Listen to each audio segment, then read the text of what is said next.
South Hills, today I'm excited to talk to you about our South Hills, Kenya campus outside of city of Nairobi in a town called Chumbi. We get to do outreach, we get to serve the community, and we get to do this because of Above and Beyond. We use some of that money to ultimately impact global communities like our South Hills Kenya campus. And I just wanted to take a moment and let you hear from our Kenya campus pastor, Pastor Philip, on all the great things that are happening in that community, all because of you. I am Philip Mudosi, the lead pastor at Chumbi South Hills. And today, on my background, you can see our church members sharing lunch, and we are grateful to God because of what He's doing to us as a church. I want to first appreciate South Hills for your support for music ministry. Also, the support we are receiving from our children through to Tumaini, because it is giving them hope. We are grateful to you. We want to thank God for standing with us. May God bless you. We really appreciate it. Thank you so much. South Hills, once again, thank you. Thank you for trusting God with your finances. Thank you for going above and beyond your tithe to give towards the funding of Above and Beyond so that we can continue to make a difference in communities like Kenya.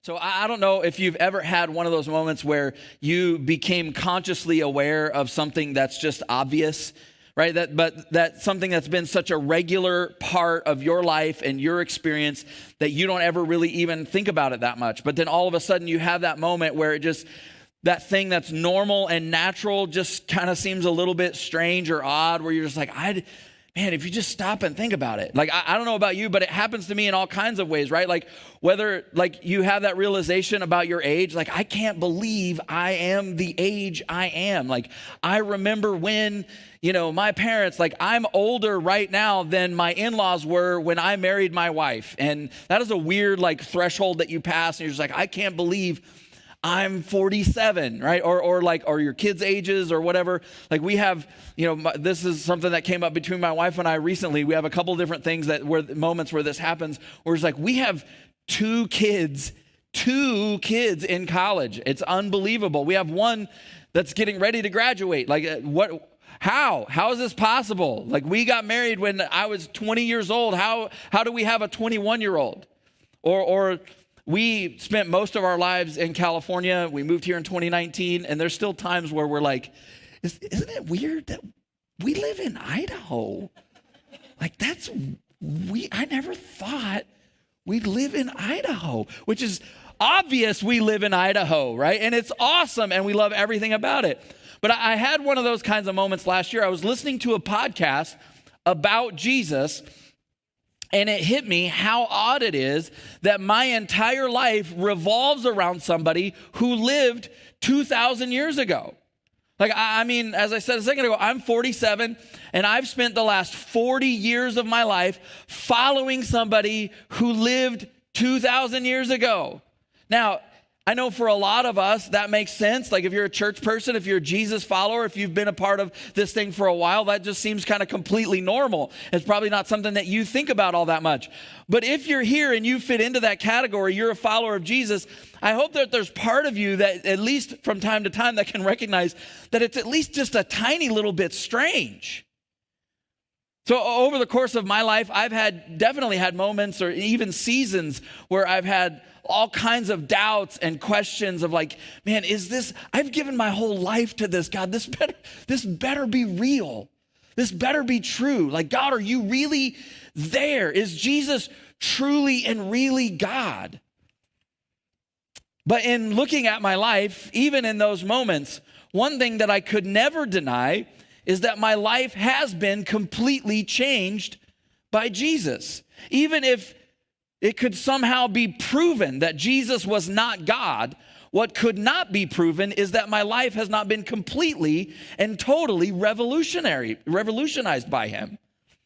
Now, for the record, I do believe that Jesus is God. Just want to get that out of the way, make that really clear. And everybody's like, I don't know what kind of church that is.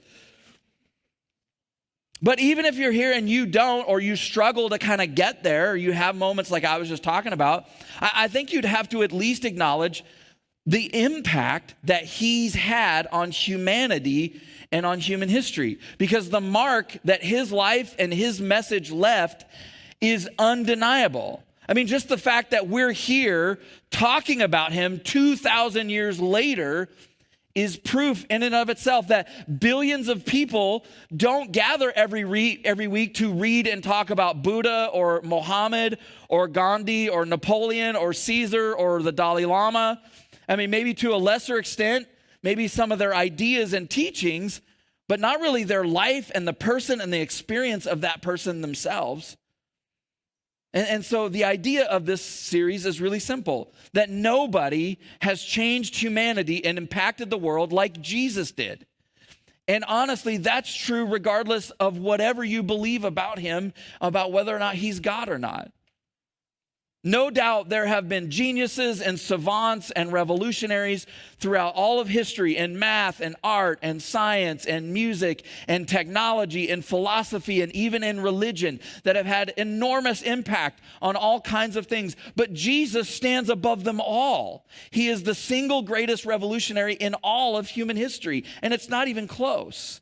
Now, before we talk about how Jesus was revolutionary, it's probably best for us to back up a little bit and start with what I mean by revolutionary. So there are some different ways that you could come at this, but I think in general, all revolutionaries seem to have or seem to share four common traits. Number one, they're original. They see things from a fresh or creative or alternative perspective. That they are talking about things that nobody's talking about. They're seeing things that nobody's seeing. The second thing is that they're radical. That they prioritize their pursuit and their passion and the thing that they're going after above everything else. Everything else in life takes a back seat to the thing that they're about. Third, they're heretical. That something about their life and their message, about the way that they're going about things, violates the status quo and challenges really deeply long-held, historically held assumptions. And as you're going to see today, as we go along, that's 100% who Jesus was. I mean, it sounds weird to stand in a church and say Jesus was a heretic, but that's 100% the thing that got him killed. The fourth thing is about revolutionaries is that they're transformational, that they change the way that people see and do things forever. Now, with that description, there are some obvious names that maybe come to mind, like Albert Einstein, Steve Jobs, Chuck Berry, Ben and Jerry. And maybe you're thinking, Ben and Jerry, what the heck? But think about it, like in a world where a serving of ice cream was just a scoop, they dared to say, oh, no, it's not just a scoop, it's an entire pint. And they were right. And none of our lives or waist sizes have ever been the same. Now that is revolutionary. But I think in my mind, somebody like Steph Curry is revolutionary. He's fundamentally changed the game of basketball with his shooting range. So when you think about these things, Einstein revolutionized the way that the world by showing us a new way to do math, and Mozart forever changed music, and Picasso changed art, and Steve Jobs revolutionized the world by showing us a new way to compute and connect with one another. But Jesus revolutionized the world by showing us a new way to be human. Because his life and his message, his way of living, it hasn't just impacted individual lives, but entire cultures and civilizations, and ultimately the entire planet. Billions of people on every continent on earth, in every language that's spoken, spanning thousands of years, have been changed by this one individual. In fact, I would argue that Jesus has had a bigger impact on the way the world works than anyone could possibly put, anybody else that you could possibly put on any list of icons or geniuses or revolutionaries. He wasn't just a revolutionary, he was the revolutionary.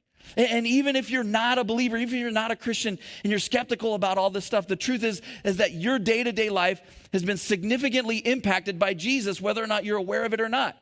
Here's what I mean. So sociologists and academics actually have a term for how a culture is transformed when it becomes predominantly Christian.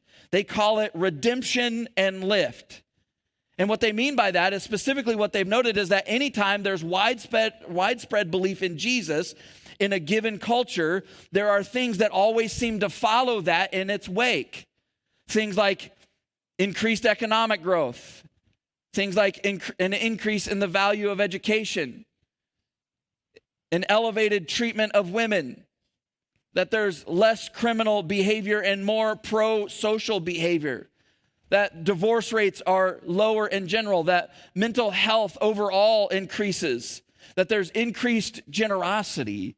And there's all of that stuff and more actually begins happening when Jesus enters the picture in any culture, which means that just by living where you live, your life is better and you benefit from it whether or not you believe Jesus was God or not.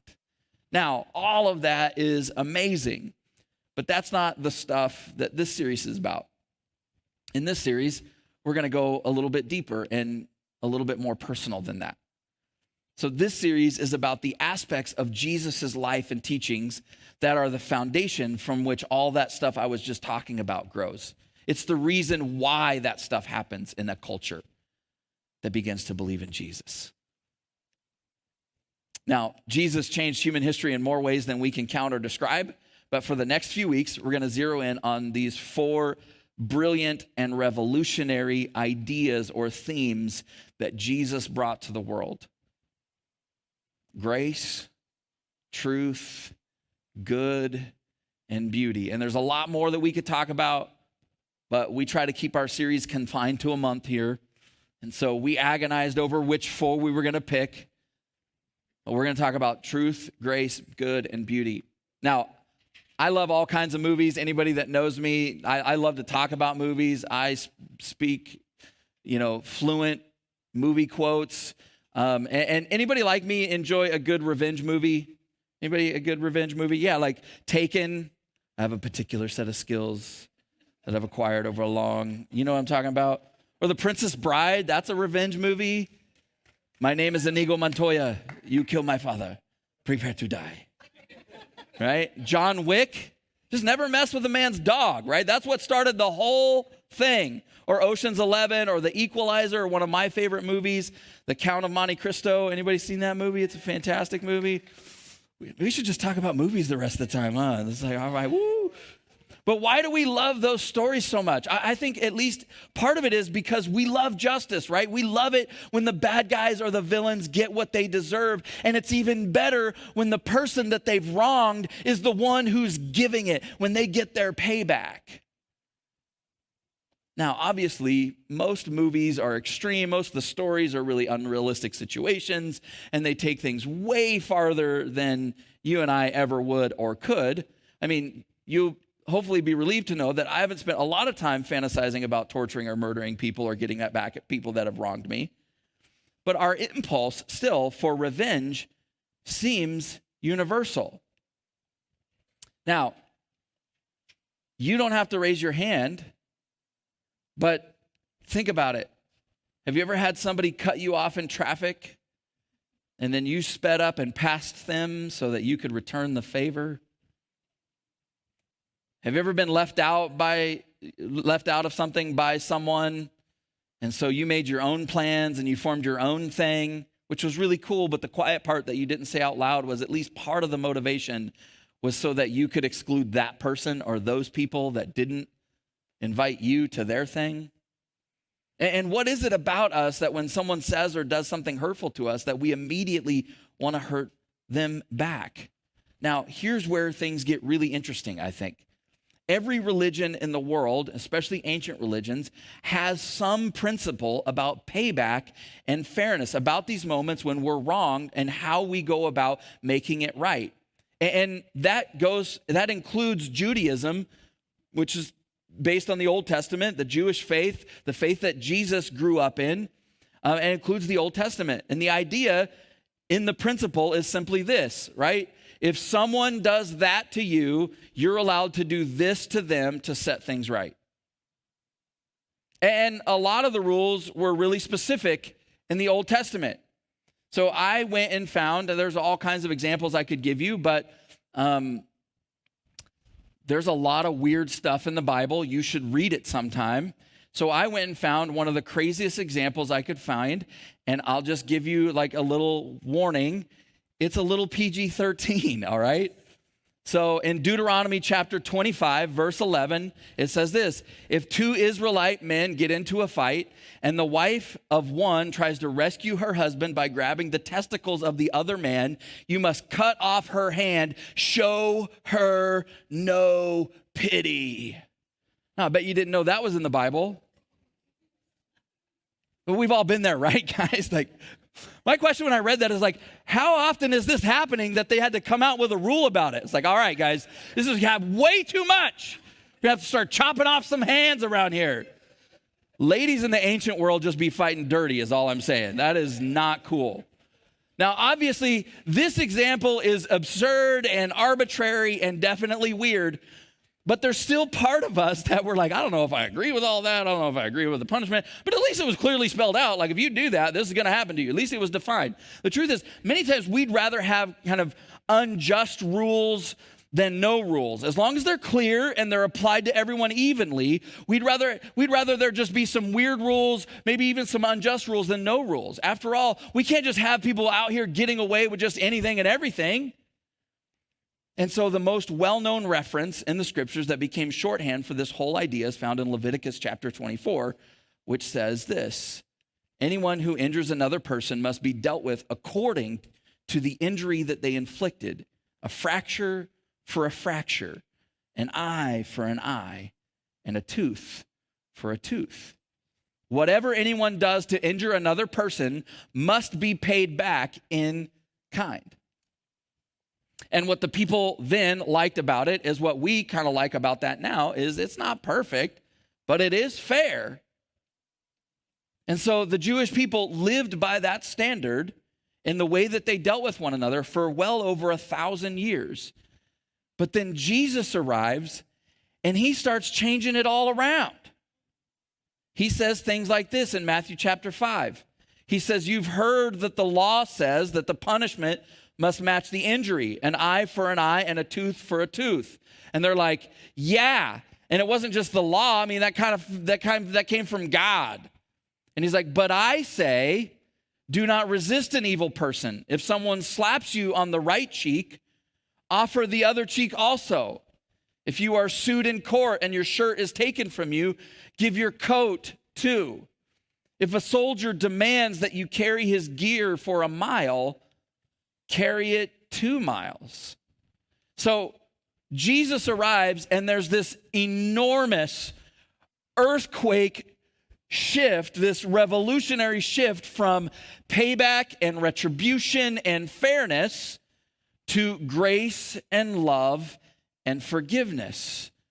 And he starts going around insisting that the God who gave all the commandments and all of the rules and all of the laws actually wants us to live by grace, which was incredibly inconvenient because the world that they lived in was really messed up. And so they're oppressed by the Romans. They'd been conquered by the Roman Empire. The Romans did not treat the Israelites very well.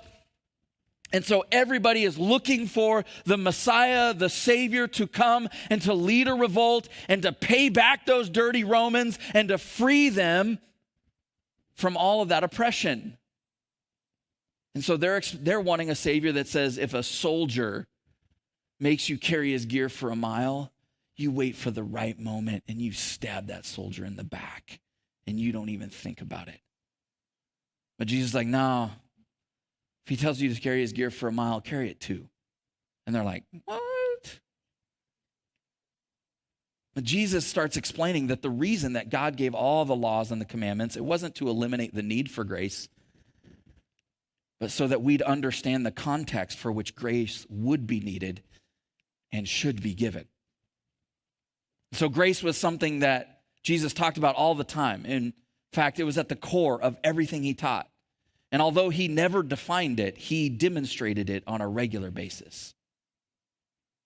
And when you begin to look at the things that he said and the way that he lived, what we actually begin to learn is that grace has 2 parts. The first part is when you're justified in punishing someone, but you don't. They're guilty, they deserve it, they have it coming, but you hold back. And that part is hard enough, right? I mean, you've had moments where you could legitimately and justifiably get them back, and nobody would be mad because they have it coming. But you don't. That's part of grace, and that's really hard. But Jesus takes it a step further. There's a second part of grace. And that part is when you're justified in not blessing someone, but you do. Right? So grace isn't just not getting the payback and justice you do deserve. It's also being given love and kindness and a blessing that you don't deserve. So there's this incredible story toward the end of Jesus' life where all of this kind of comes together and it's demonstrated in just a beautiful way.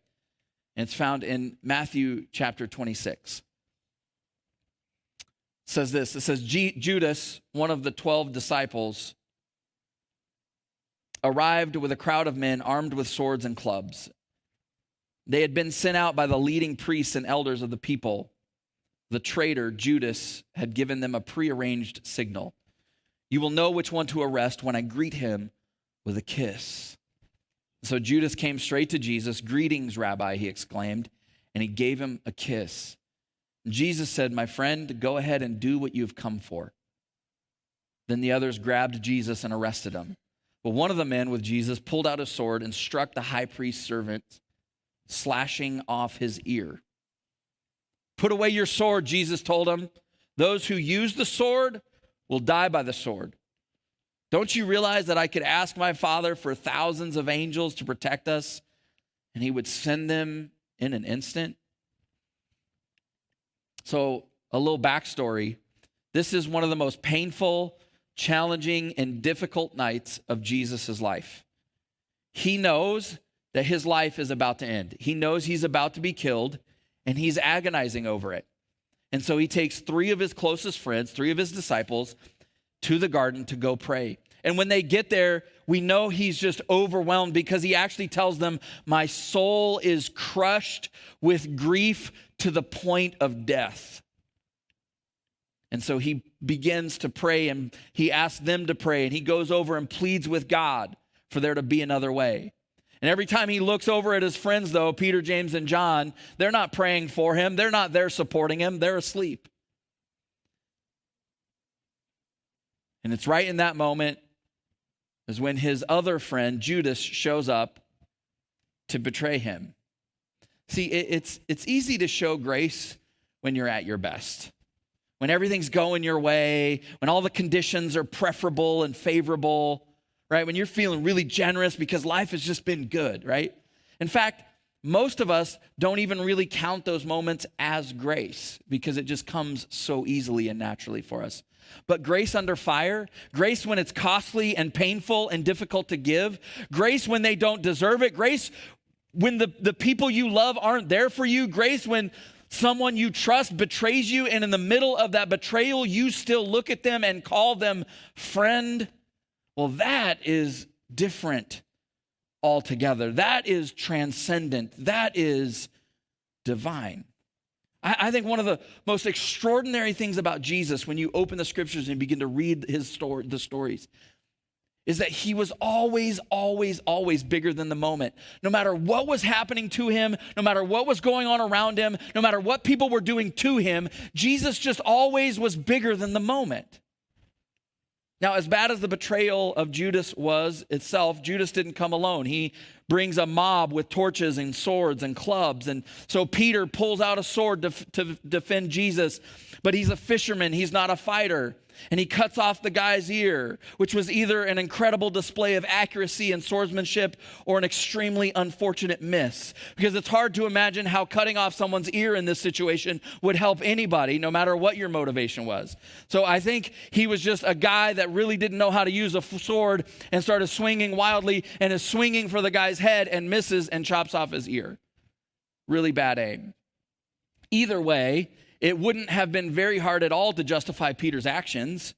After all, nobody with Jesus started any of this. He's protecting Jesus. He's protecting the Son of God. But Jesus steps in and completely shuts it all down. And he says, if you're going to live by the sword, you're going to die by the sword. If you live by judgment and retaliation and ungrace, you're going to die from judgment and retaliation and ungrace. Because the truth is while retaliation definitely will hurt them back, it's only grace that can actually heal us both. What's crazy about this moment is actually in Luke's account of this same story, he says that Jesus picked up the man's ear and pressed it back against his head and completely did a miracle and healed him.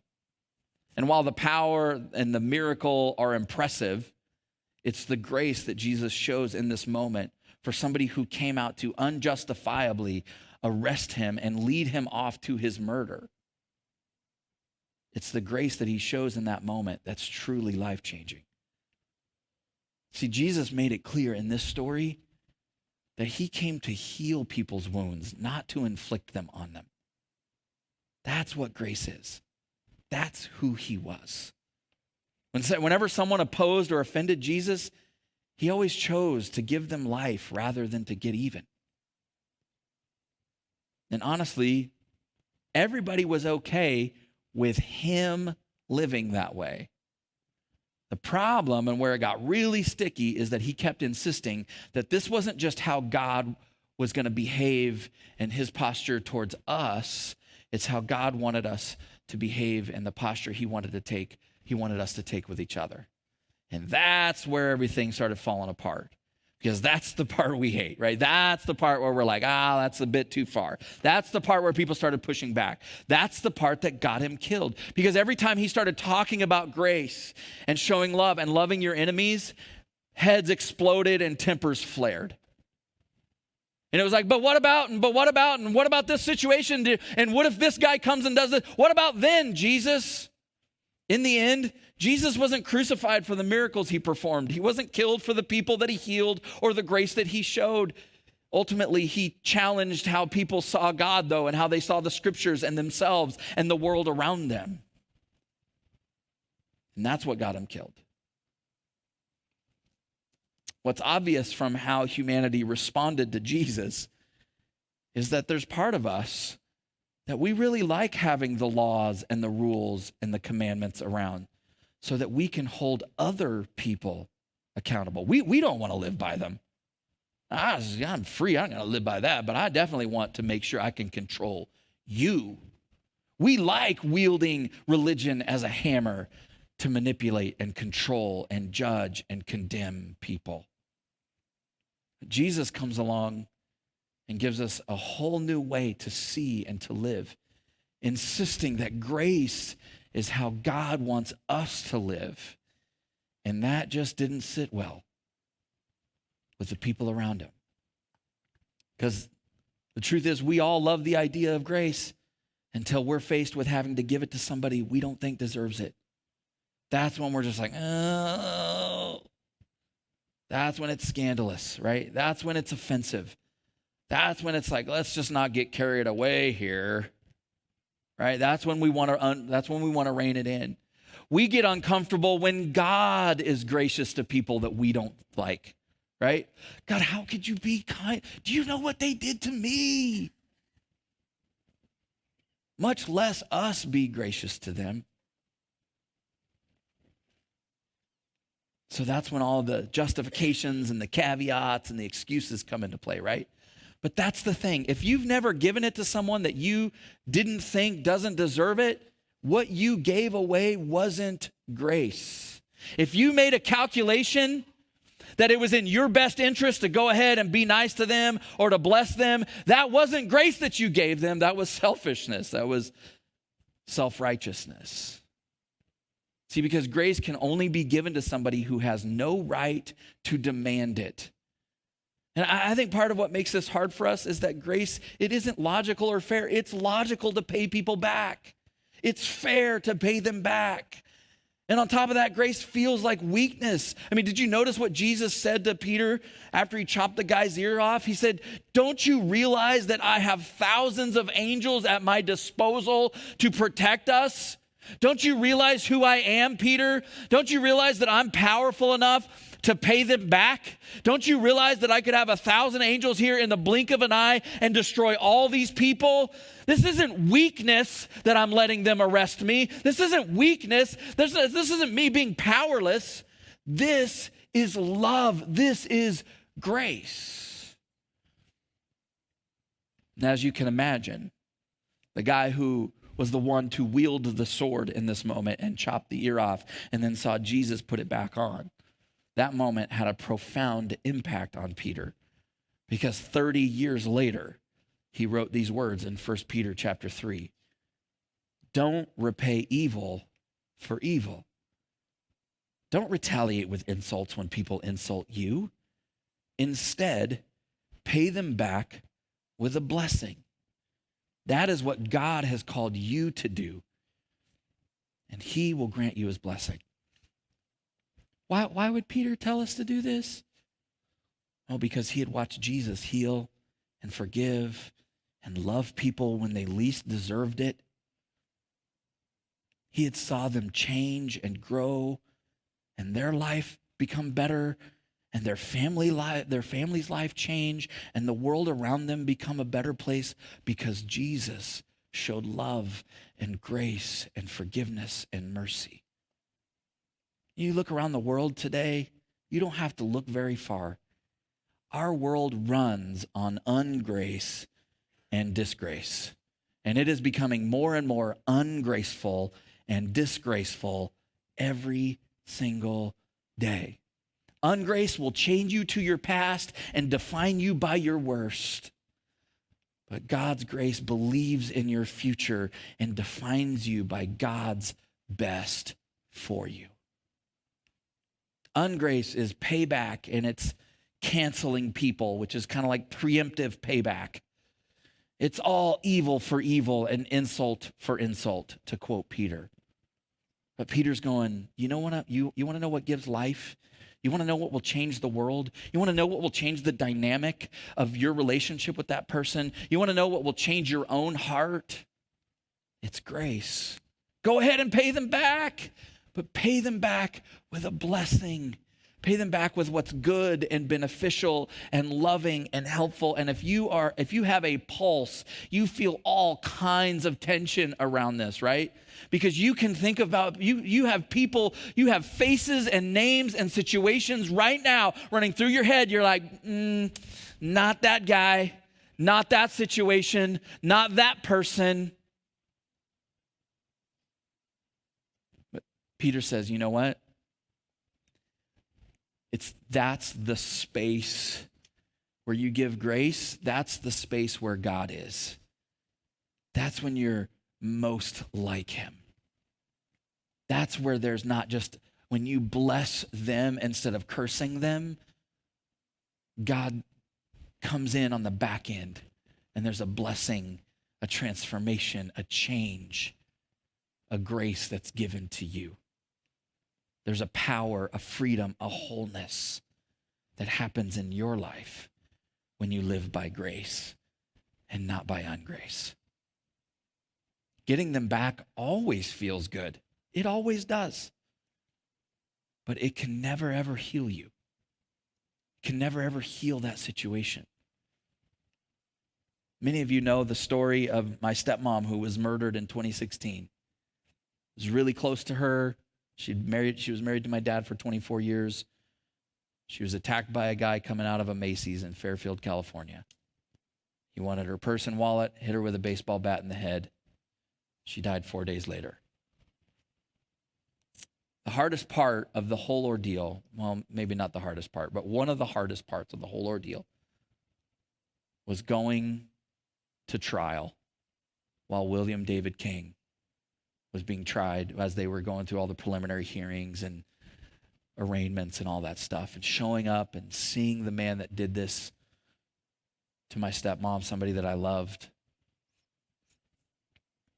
And it was a giant news story, and coming out of the courtroom and cameras and reporters and people asking us questions, and it was just so surreal. I remember sitting in the courtroom the first time they brought him in, and when he was being arraigned, he had a massive contingency of people that showed up to support him because they didn't really know, they didn't think that he did it. They didn't really know the extent of the person. And so he had family and friends and all his high school buddies, and it was packed on that side. And of course, the side for his victims was full as well. And it was just, there was just something, so much rage and hatred as I looked at him, and just like it just made me so afraid for I was literally afraid for my own soul. I was like, and then I was just like looking at all these people, just could not, I hated them so. How can you support that piece of trash? My wife got there because she's a better person than me, and she loves Jesus more than I do. She got to grace and forgiveness way before I did. It took me so much longer. See, this stuff, it's not theoretical for me. It's not, oh, if somebody hurts you, somebody offends you. This stuff has changed my life. I wonder if we were honest this morning, just for a moment, are our responses to other people, are they shaped more by grace or by ungrace? Are they shaped more by grace or by payback and fairness? Are they shaped more by giving them life or by getting them back? See, this is what makes Jesus and the idea of grace so revolutionary. Because payback is logical. It just makes sense. It's fair. But Jesus changed the world because he insisted that grace was a better way. So what about you? Pause for a moment and ask yourself this morning, who is it that's in your life that needs the same grace from you that God has given to you? And once you know who that person is, what are you going to do about it? By the way, it's really, really hard to give something to somebody else that we don't really know how to give ourselves. And the truth is, often the hardest person to give grace to is the one that you look at in the mirror every morning. The person that you're most ungraceful with is probably yourself.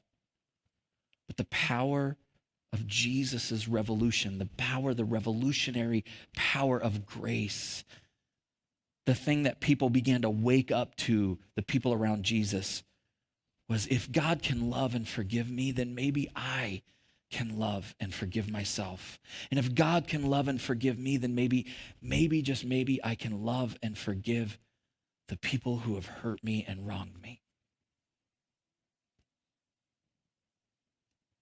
See, earlier we sang that song, He's the King of my heart.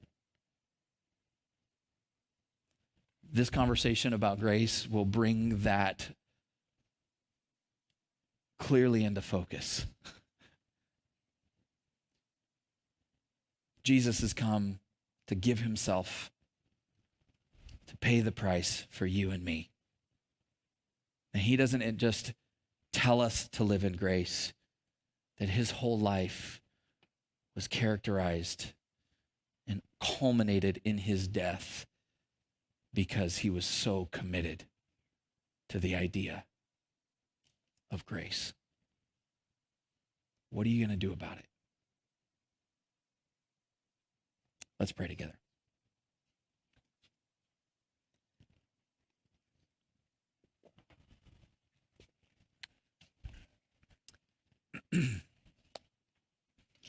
God,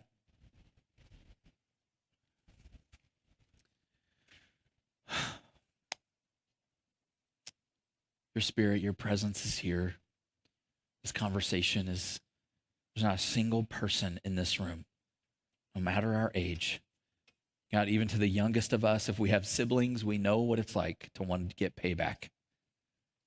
We know justice and fairness. We know what it's like to have been mistreated, to have been wronged, and the rage that wells up in us that wants to strike back. All the way to those of us who have lived through painful stuff. People that have hurt us and cut us, people that we trusted and betrayed us so deeply. We just don't even know what to do with all of that hurt. People, God, that we loved and we thought they loved us, but then they turned their back on us. People who in a moment sliced us with their words, left us out. People who threatened our families, hurt people we love.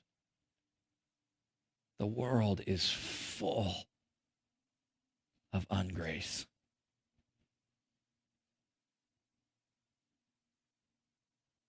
And so, God, we pause in just the quietness, the seriousness of this moment to allow the reality of who Jesus is and this idea about God's grace being given to us, that while we had made ourselves your enemy, while we were still broken and lost and sinners,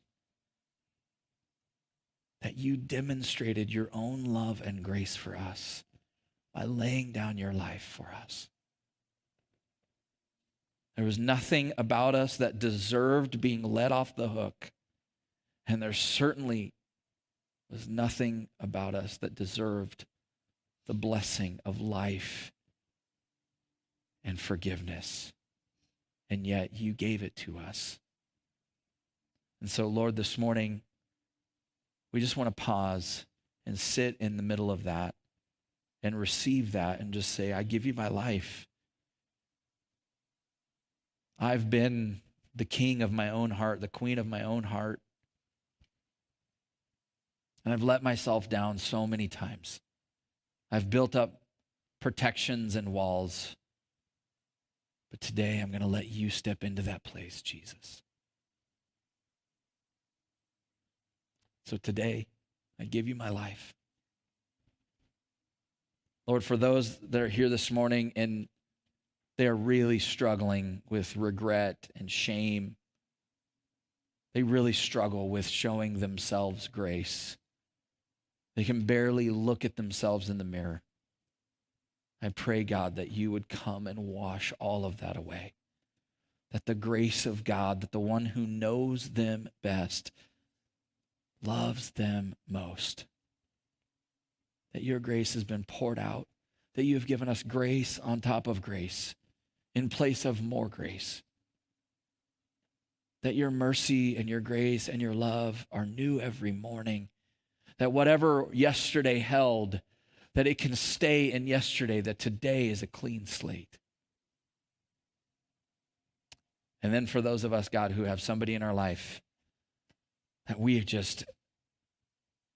having a really hard time figuring out how to posture ourselves towards them because they have hurt us so deeply. We just cannot stand them. I pray, God, that you would fill our hearts with your love and your grace for them. Lord, we need your help in those situations. If we will begin to withhold the justice, and give a blessing. Show and demonstrate goodness and kindness and generosity and love towards them. God, may we be experts in grace this week. In your name we pray. Amen. Amen.